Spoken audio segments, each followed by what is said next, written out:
влада помна за платична заставност.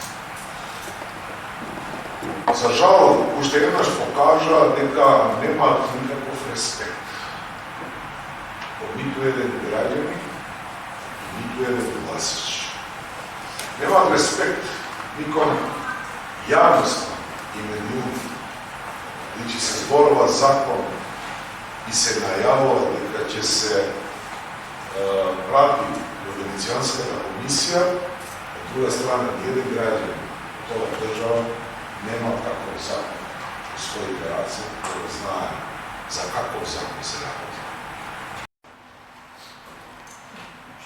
Трушја ще цусе, може респектни регламенти, дајќе барците суверенитет, идет из шкаки, през образование до институцион, ето вчераш дуата и една шапинта чета. Трушја ще цусе, може респектни регламенти, дајќе барците суверенитет, идет из шкаки, през образование до институцион, ето вчераш дуата и една шапинта